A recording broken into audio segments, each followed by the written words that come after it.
Tonight on Nova, high in the Alps, a figure emerges from the melting ice, the oldest, most celebrated frozen mummy ever discovered.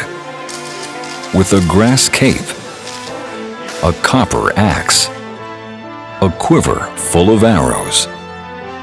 After 5,000 years, an all-new return of the Iceman.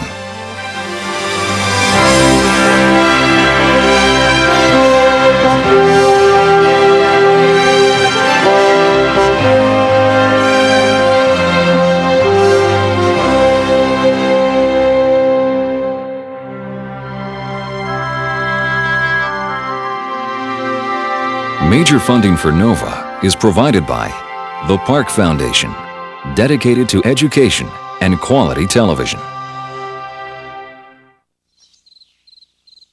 This program is funded in part by Northwestern Mutual Life, which has been protecting families and businesses for generations. Have you heard from the Quiet Company? Northwestern Mutual Life. And by iOmega, makers of personal storage solutions for your computer, so you can create more, share more, save more, and do more of whatever it is you do. iOmega, because it's your stuff. And by the Corporation for Public Broadcasting and viewers like you.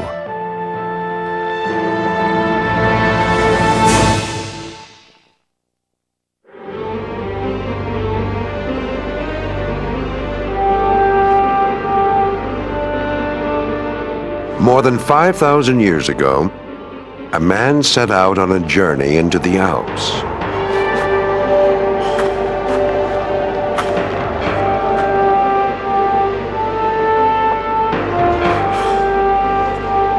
In these harsh reaches, fair turns to foul in the blink of an eye.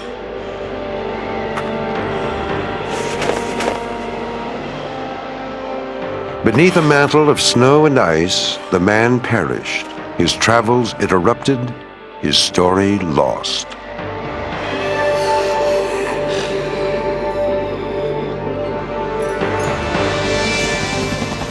But in 1991, his journey suddenly resumed.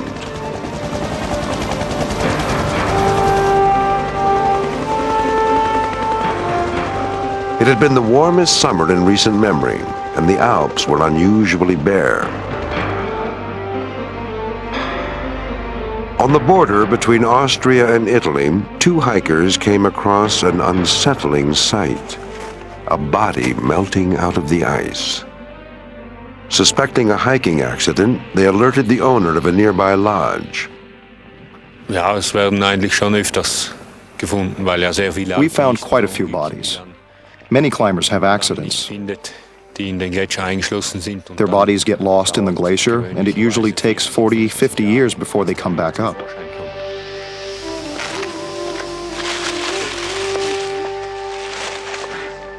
A forensic team did not reach the site until days later.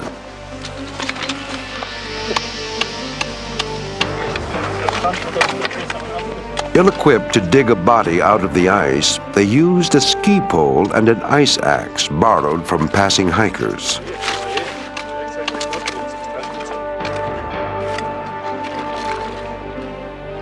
It appeared to be a routine assignment until a few curious objects surfaced. A knife with a flint blade, and clumps of fur and grass. The find was growing more mysterious by the minute.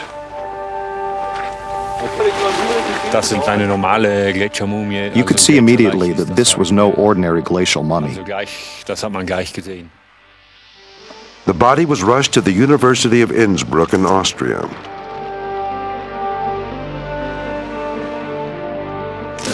By the time he arrived, the Iceman had become a sensation, a mute celebrity with an amazing story to tell.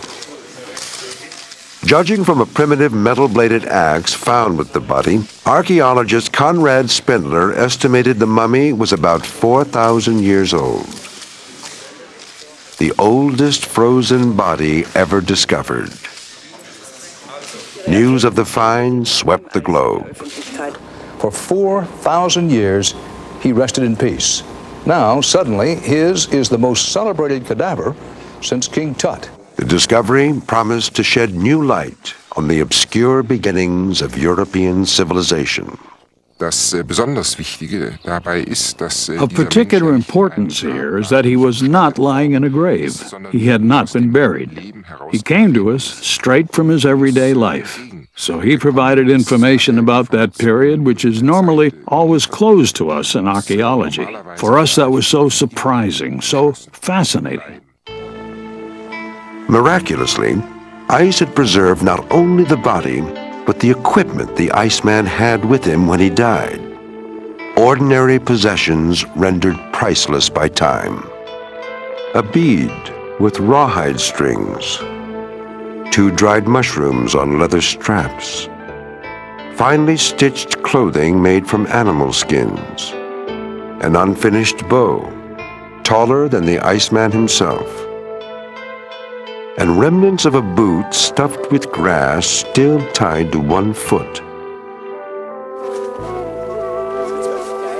Excavation of the site a few days later turned up more archaeological treasure.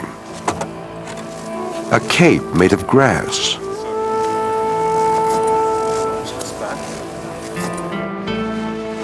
And a nearly intact quiver,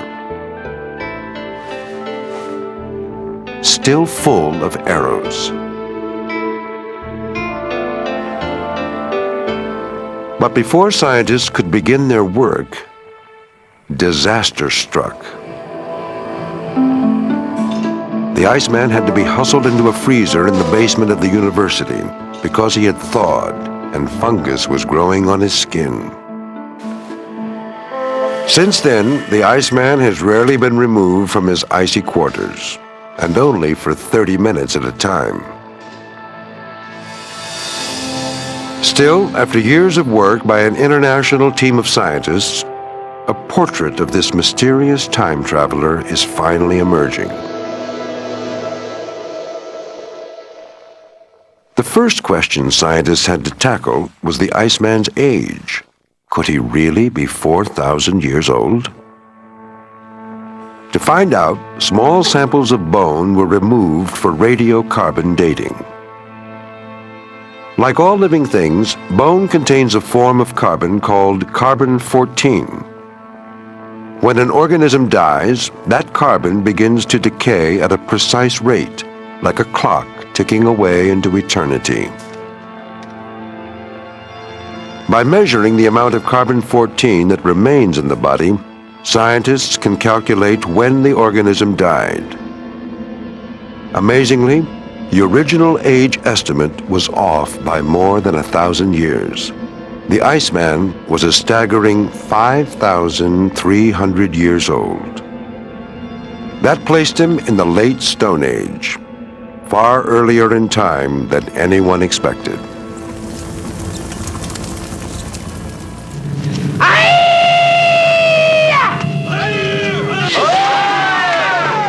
In movies, the Stone Age is usually portrayed as violent and primitive, unchanging for millions of years.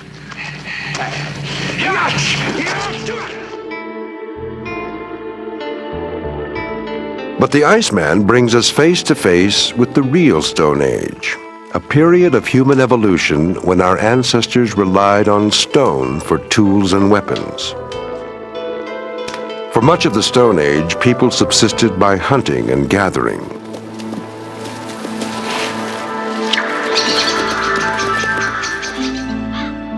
They were constantly on the move, following the migrations of wild animals. But late in the Stone Age, or Neolithic, a revolution occurred. Agriculture took root, and villages arose. The Iceman lived at the end of the Neolithic, just as metal was beginning to replace stone for tools and weapons. Archaeologists assumed that happened about 4,000 years ago in this region. But the Iceman with his copper axe was 5,000 years old. Proof that the transition from the Neolithic to the Copper Age happened much earlier than previously thought.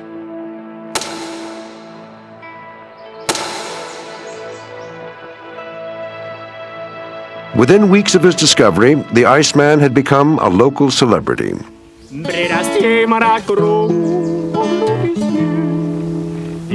He was nicknamed Ötzi for the region of the Alps where he had been found. Now he was the subject of song as well as science. But fame had its price. There were rumors the Iceman had been castrated. A special forensic examination had to be carried out to prove the Iceman was still intact. The Iceman also became the subject of an international custody battle. It was only resolved when a team of surveyors determined that the body had not been found in Austria, but about 300 feet inside the Italian border.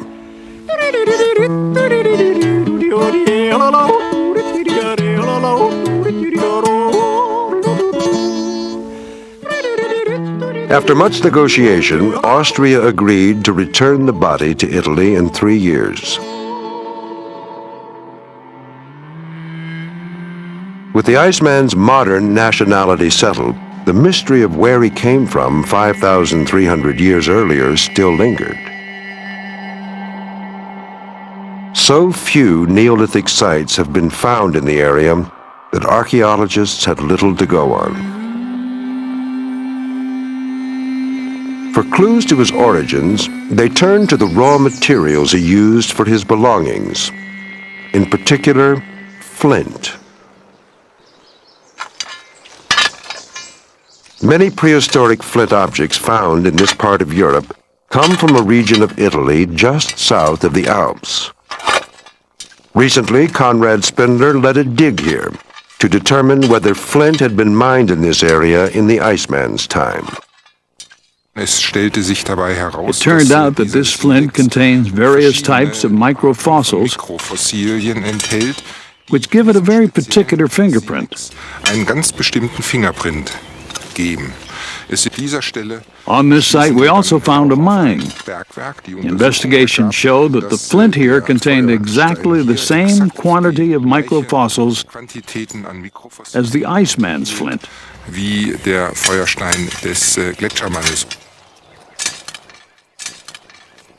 Spindler was on the right track. The similarity indicates that the Iceman's flint came from this region. But this does not mean that the Iceman did too. Flint artifacts of the exact same quality have been found as far away as southern Germany, at distances of between 300 and 400 kilometers. That's how far away the flint was traded. We assume there were actual flint merchants at that time who had to cross the Alps to do this. So the Alps were less of a barrier than previously thought. But why was the Iceman here? Where had he come from?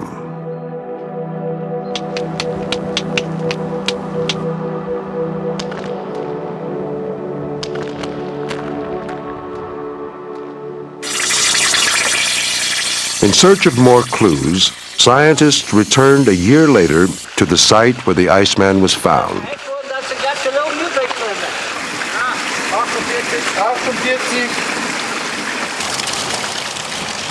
They melted all the snow in the area, filtering out more than 800 pounds of material. This here is just around about at least 5% of the total botanical remains we have. There's a big variety within these samples because we find not only botanical remains, we also find beetles, we find insects in there, we even find fur remains or feathers or even whole wings of birds can be found within the sediments. Sometimes I feel like a forensic detective. Never know what you find. Scientists at Innsbruck University's Botanical Department have been meticulously sifting and sorting this ancient debris. From even the tiniest scraps, the botanists have been able to draw startling conclusions about the Iceman. His grain came out from the washing residues from his clothes. They most probably stuck to his clothing, and you can see that they are perfectly preserved. These wheat spikelets derive from einkorn, which is a primitive wheat which was commonly grown during Neolithic within the region. He used it for unleavened bread or cooking a porridge or a soup. This einkorn comes from an agricultural community because this spikelets, these two spikelets, show that they were processed. You can see that here, this spikelet here is broken, and the spikelets don't stick together. They are separated from each other, and this cultivated species is only separated by threshings. So this is a processed corn. An ancient form of wheat. Unmistakable evidence of threshing. The Iceman had clearly been in contact with an agricultural community. But where was that community? North or south of the Alps? Among the material recovered from the site, the botanists may have found the answer. Well, we found some moss remains in the samples and found out that mainly the species derive from the southern regions, which lead us to the assumption that he was coming from the south. Some scientists believe these insights might lead them to the area where the Iceman once lived. In this region, only one major site has been found, and that is where you have the Castle Travle at present, and we are very close to that point now. That site has been populated since the Middle Stone Age and also later during the Iceman's period, the Copper Age. And as the name indicates, now you have a castle there. The ancient sites around Castle Travle are only 5 miles south of where the Iceman was found. Close enough to have been his home. I think it came from down here because I don't think there was very much effort to go from here to the place that he was found, because it might be done within a day. And coming from the northern valley in Tyrol, that would take days because it's about 75 kilometers. The efforts of another team of scientific detectives confirm that the Iceman spent his life in this steep alpine terrain.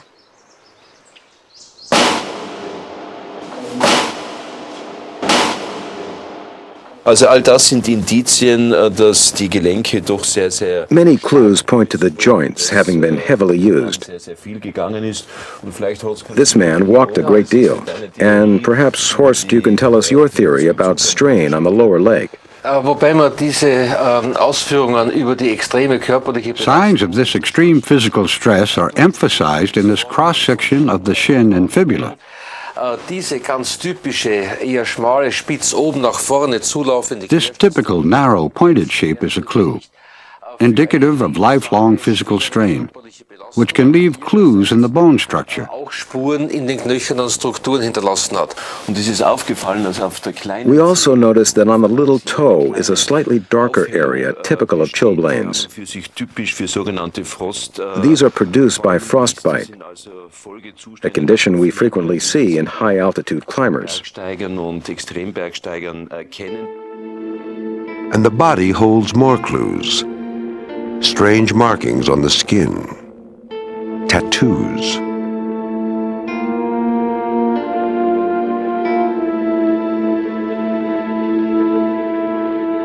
If you look at his right lower leg, at the ankle, there were 3 tattooed lines.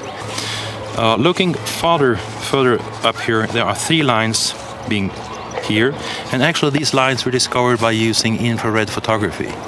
If you look at his back, there are some tattoos that were found on the left side of the back.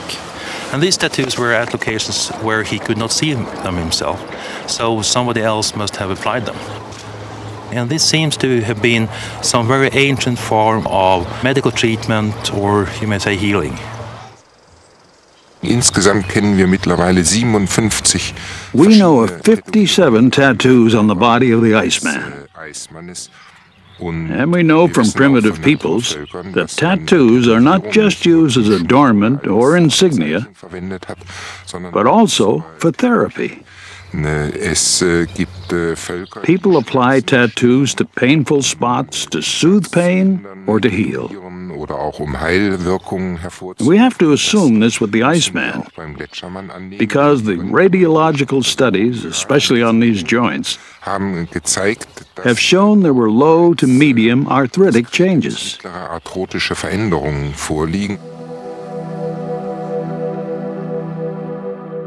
Painstakingly restored, the Iceman's equipment completes the picture of a man highly adapted to mountain living. His waterproof grass cape,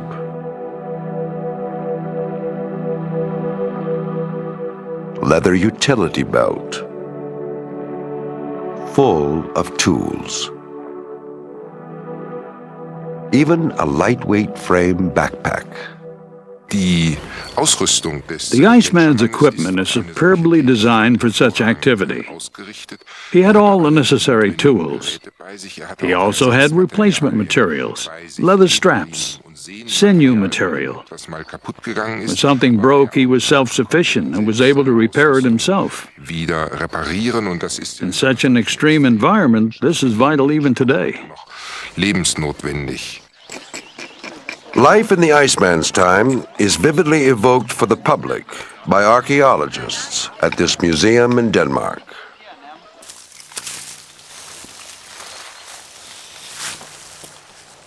Long ago, in the Neolithic time of the Alps, they have had long bows. They could shoot nearly 180 meters. These arrows can kill bears and wolves. They have found bones, human bones, with arrow points in, flint arrow points in. So it is not only a hunting weapon, it's also a real weapon. By building replicas of traditional tools and learning how to use them, these archaeologists fill in gaps in the record. Reconstructions of the Iceman's arrows reveal an advanced understanding of ballistics and flight.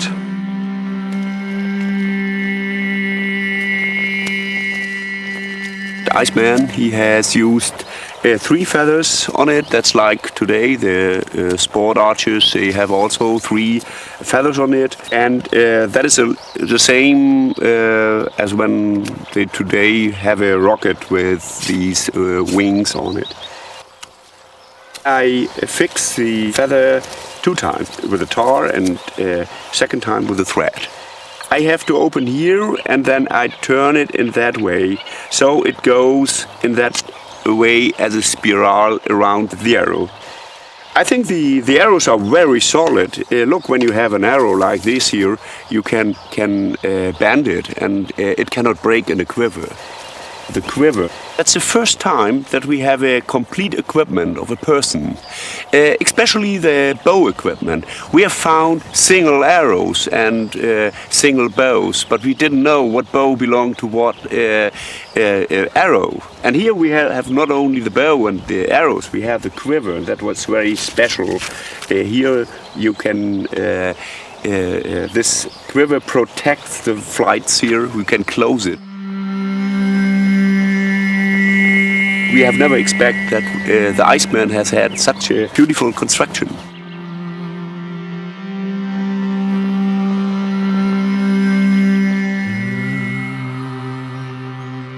Equally unexpected was the great variety of wood the Iceman used to make his equipment. Each kind still found in the Alps today. Yew for the bow and axe handle. hazel for the backpack frame, larch for its supports, and ash for the dagger handle.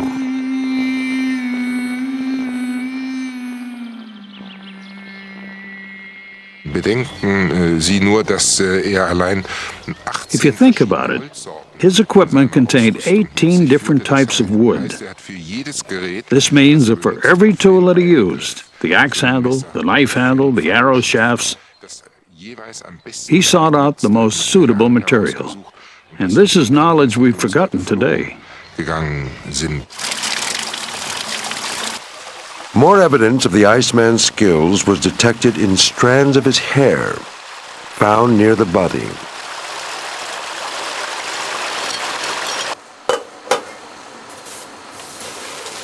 By analyzing the different elements in the hair, researchers are uncovering tantalizing details about the Iceman's life.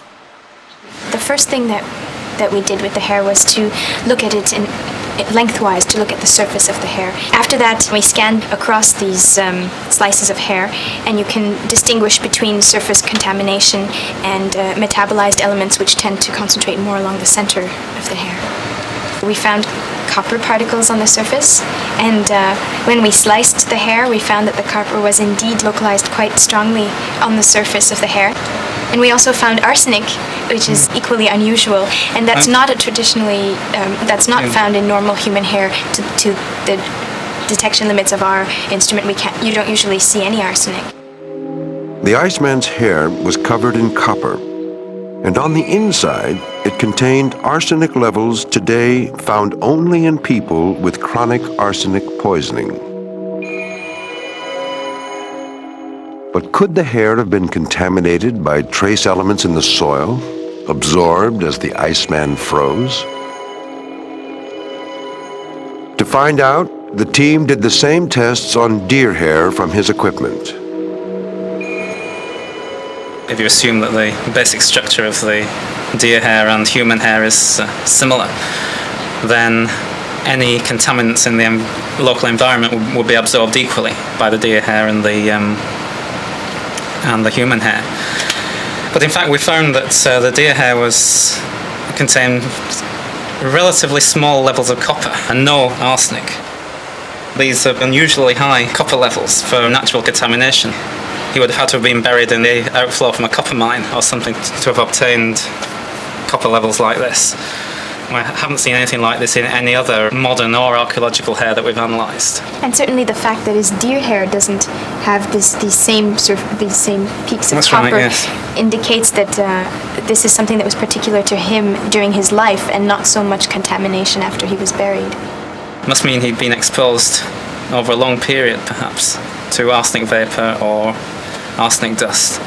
And arsenic is a common contaminant of copper ores. So it raises the question, was this man involved in actually melting copper ores and breathing arsenic vapour? Do copper and arsenic in the hair mean the Iceman made the copper axe found with him? Copper was not known to be in use in the Alps as early as 5,000 years ago. So, archaeologists are exploring this region for evidence of ancient copper mining.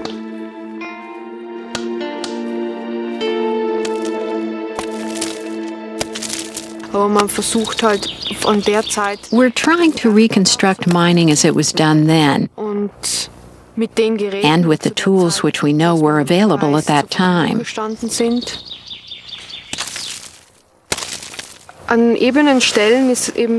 Erosion has shattered the stone on the surface,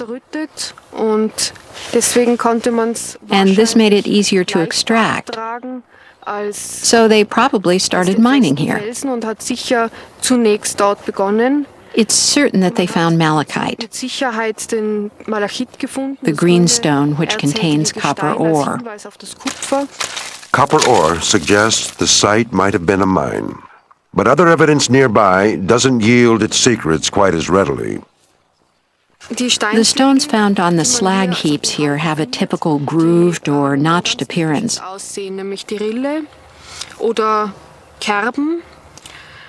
and they're flattened on one side. What is the meaning of these bands carved into the rocks? nachzuvollziehen, wie sie zu der Zeit gearbeitet To recreate how they worked in those days, muss man die Steinschlägel you must build the stone cutters and the axes and use them. machen, bearbeiten. They learned that to make hammers out of these stones, they had to carve a groove around the rock to tie it to the handle. These may have been copper mining tools from the Iceman's time. There's been a huge amount of research in the last few years. Mines of that period are being discovered everywhere. Mining copper is one thing. Making it into an axe head is much more difficult. I try to smelt copper from a copper ore, from malachite and copper oxide. In a crucible, its shape was used in Neolithic time. We have very good examples. We need 1,100 degrees to liquefy the copper here. This is a tricky business. To get the fire hot enough takes plenty of air. But too much air can spoil the entire process. The most dangerous thing for casting copper is to have too much oxygen in it, for you can hammer it, sharpen it. Even when it is very soft, it will break. And this is the problem of the ancient copper caster. As copper melts, it releases arsenic vapor. Is this how the Iceman got the arsenic poisoning that showed up in his hair?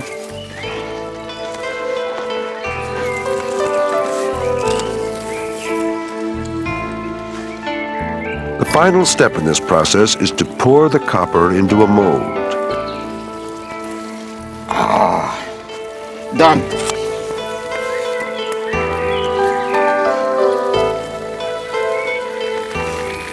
The only problem is the mold is broken now, and therefore unfinished axe now. Only the half.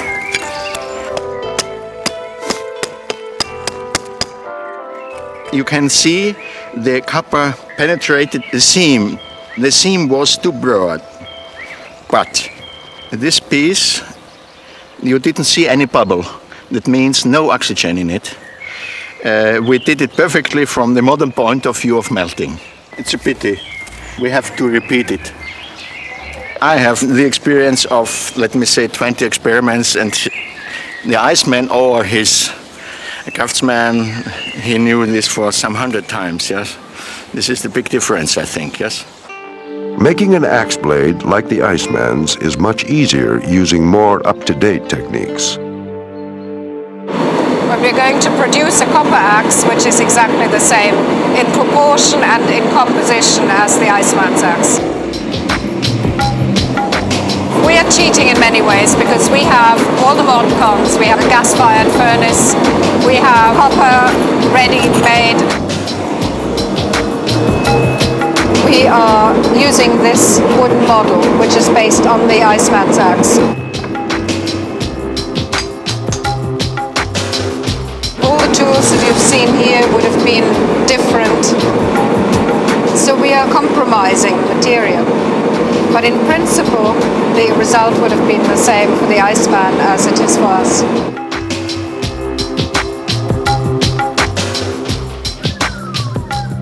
Archaeologists turn to modern technology to produce replicas of the Iceman's axe that can be tested and studied.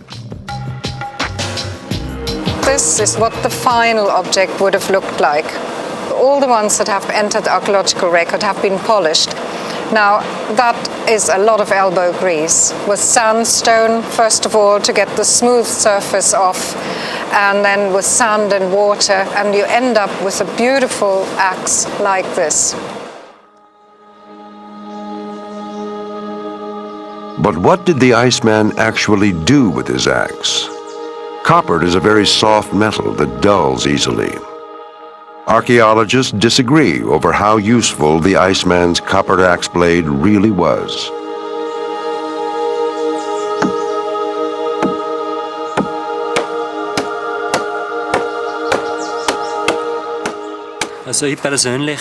Personally, I prefer the copper axe to the flint axe. We tried both. The copper axe doesn't splinter, and it's easier to sharpen. You can rehammer it to get an edge. You can't do that with a flint axe. It breaks. This stone axe has a broader angle. And you have seen that I can't do this here because it doesn't go in, because the angle is very wide here. And so I have to work in a very flat angle, so. But this is copper, and you see the angle is much thinner than the stone axe, and so I can go deeper in.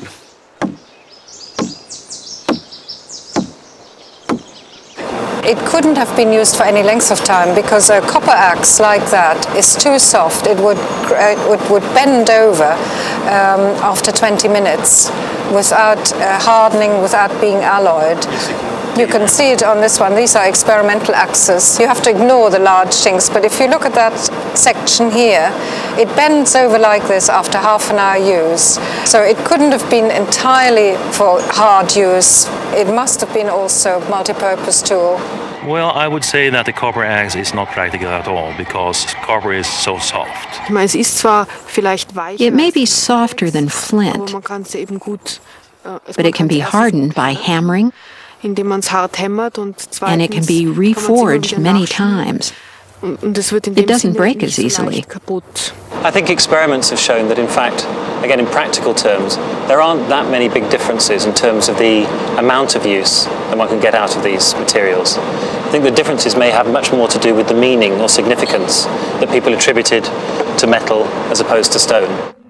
These stone carvings found in the Alps hint at the broader significance of the Iceman's axe. These stones appear in the Alpine area more or less at the same time as the use of copper. We don't really know precisely what they represented, but it is likely they represented eminent people, important people, to whom were perhaps also attributed divine powers.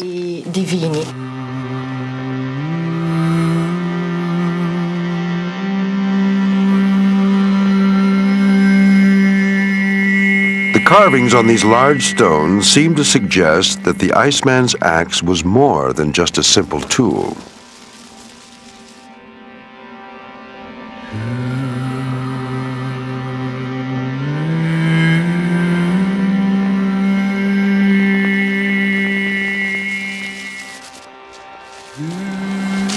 The axes drawn on these stones are practically identical to the one which we found near the Iceman. I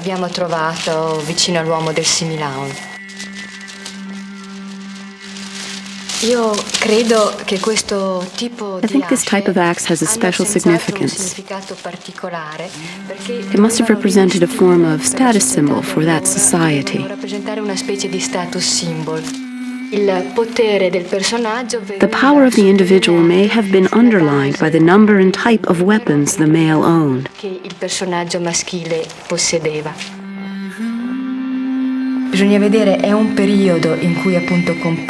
It is a period when status symbols, which is what the axe may be, are important.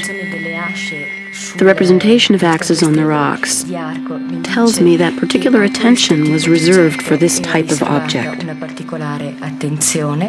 Die Ansicht, dass es sich eine Art The view that it was sort of a cult axe, a sort of status symbol, can be discarded by now. Exact metallurgical research of the axe head has shown that it was an excellent item. It could be used as a tool or as a weapon. Man kann es als Werkzeug, man kann es als Waffe benutzen. If as archaeologists all we can say is this is an axe and it's made of copper, then really we're saying so little. We're saying nothing about human history, nothing about personalities, nothing about the nature of society at the time. Can you imagine what it would be like to see one for the first time? I mean, the way these things catch the light, not only would this have been dramatic, but also it would have been mysterious. You may not know where it came from, and you may not know how it was made. The technology, the knowledge required may have been restricted magic, it may have been sacred knowledge.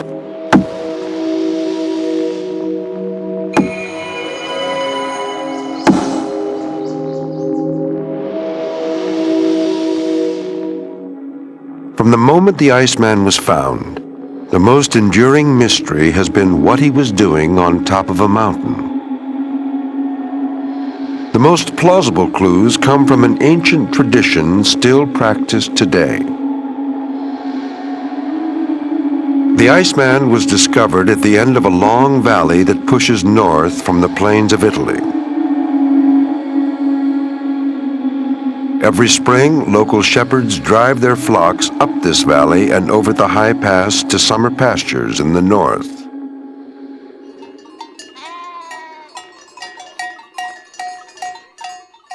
Weil im Süden ist es sehr oft sehr trocken ist. In the south, it is often dry. Seit Jahrhunderten so gemacht.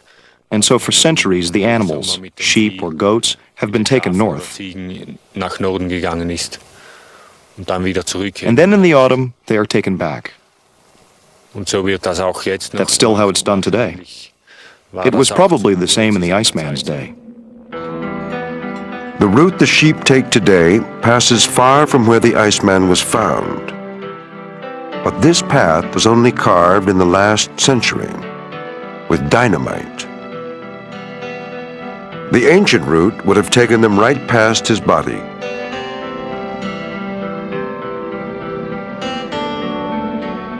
The Iceman could well have been a shepherd who perished tending his flock.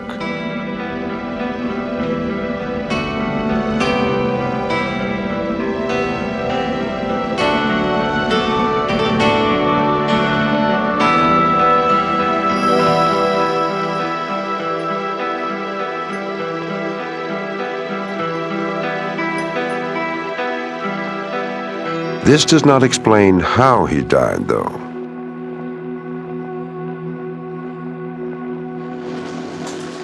In search of the answer to this question, scientists have poked and prodded every inch of the Iceman's body, inside and out.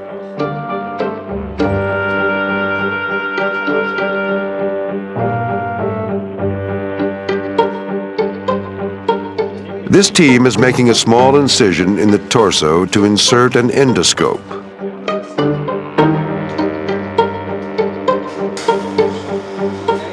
With this instrument, they extract tiny samples from his gut.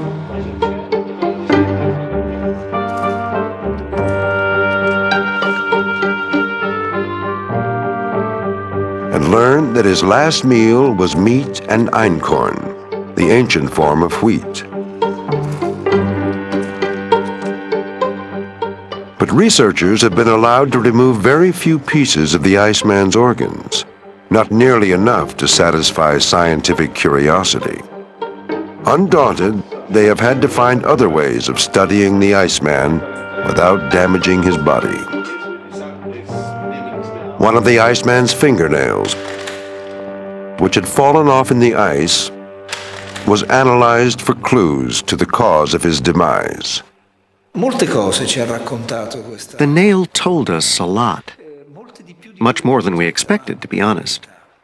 If the body is put under stress for a long time, it can arrest the growth of the nail.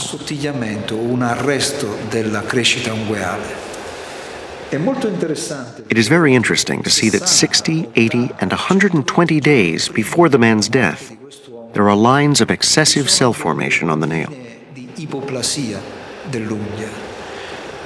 This is evidence he experienced stress several times, suggesting he was affected by a systemic, recurring disease, which was serious and which lasted long enough to leave its mark. Sufficientemente lunghi da rimanere registrati. And I think that the first thing is to do research, even DNA testing, to look for a microorganism that could have caused this kind of infectious disease. Some scientists wonder whether the Iceman's mushrooms on leather strings indicate he was fighting some kind of disease. In this region, this mushroom is used as tinder. However, this same mushroom also produces antibiotics. Not only that, but the antibiotics remain in the flesh of the mushroom for a long time after the mushroom has died. It suggests that this particular mushroom could have been recognized by people of that time as a therapy for infectious diseases. Come possibile terapia di malattie infettive.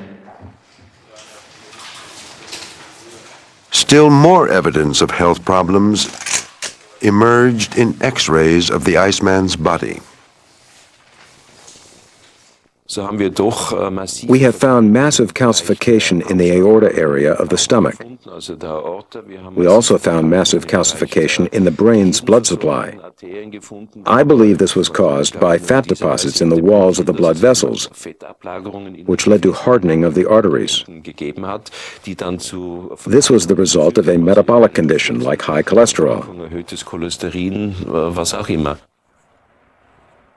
The Iceman's hardened arteries turned out to be less surprising after tiny pieces of his bones were analyzed.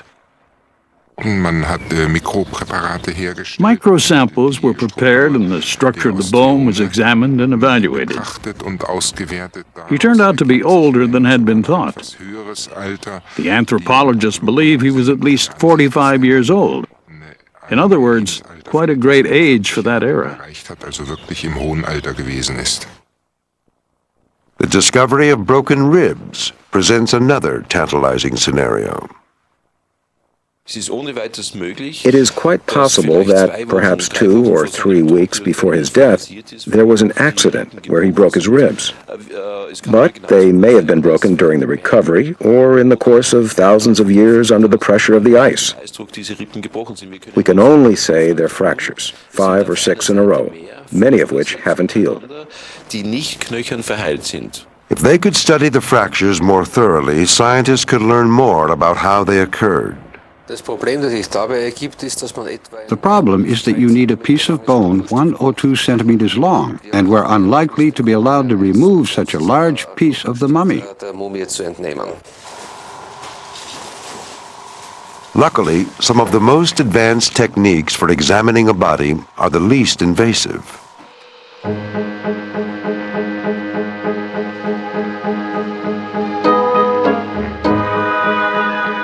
Recently, 5,000 CAT scans were combined to produce a computerized 3-dimensional image of the Iceman.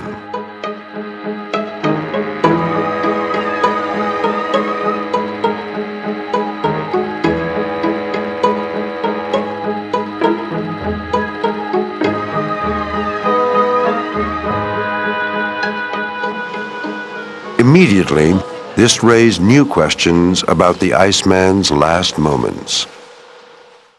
For instance, there is a region of the brain which has a completely different density. Whether this is caused by shrinkage or maybe a stroke, we could only determine by removing organic matter.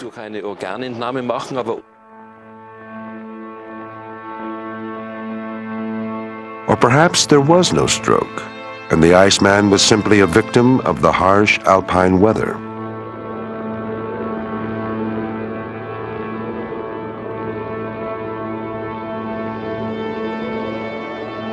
It can change very suddenly, cold fronts and so on. Within 1 or 2 hours, the temperature can fall 15 degrees. It can get foggy, too. Then it's very easy to get lost. It happened to me. I've been up to my hut every year for the last 16 years. I must have walked this path several hundred times. And then one day, I was unable to find my own hut in the fog.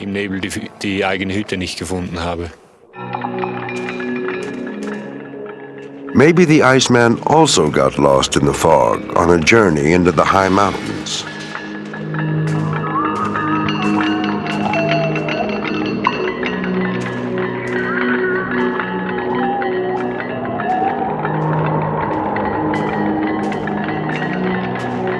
But then something happens.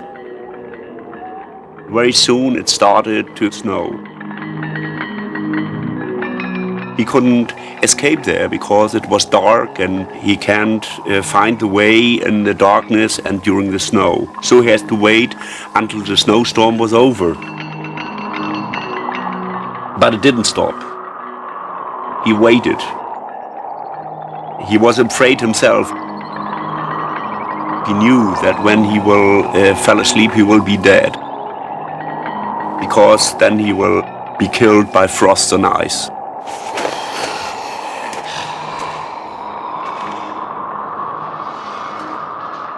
Then it happened. He fell asleep. And that was the last time he fell asleep.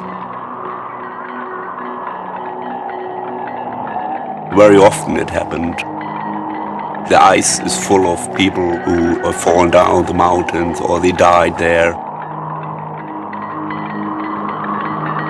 It's an old story.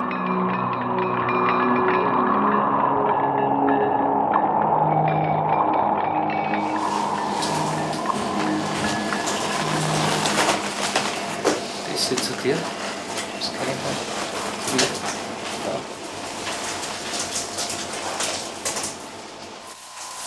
5,300 years after the Iceman took his last breath, he was on the move again.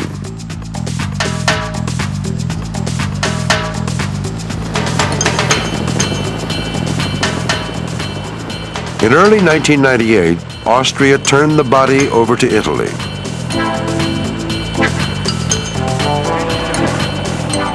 In keeping with his celebrity, the Iceman had an armored truck and military escort for his final trip over the Alps.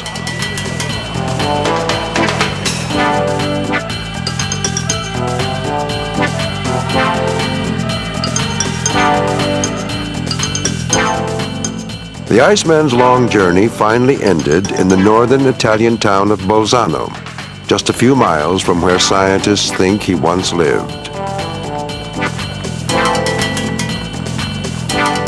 The Italians had waited years for the Iceman to come home. They spent $10 million on a special museum and gave him a hero's welcome. And it is here, in this museum, that the Iceman has found his final resting place.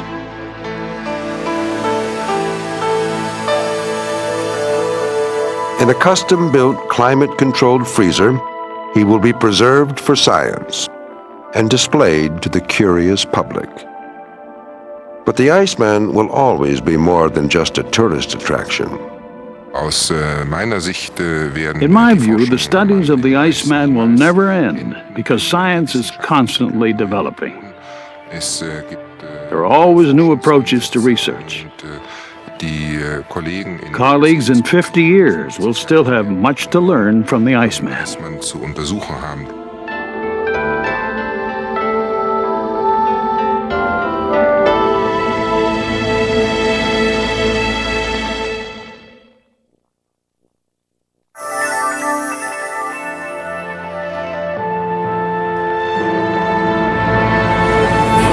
Want more on mummies? Relive the Peruvian expedition as it unfolded day by day. Find out about mummies from around the world. See what it takes to do archaeology high in the mountains, and more on NOVA's website.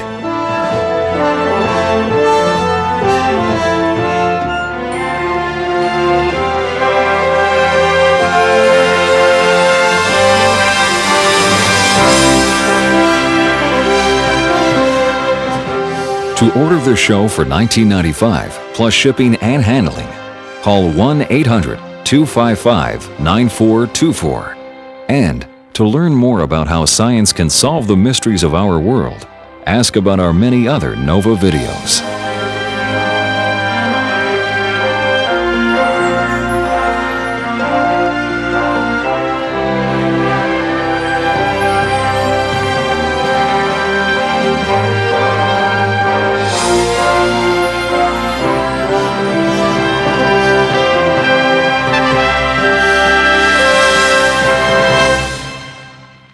NOVA is a production of WGBH Boston.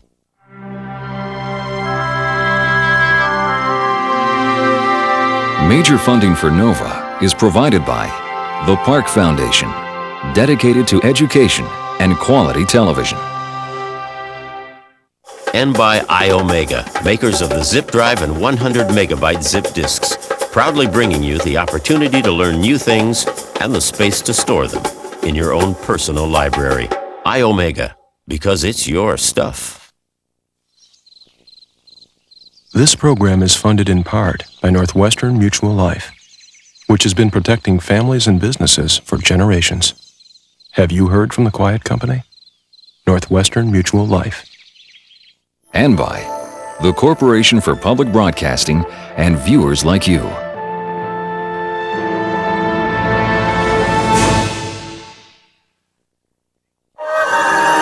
This is PBS.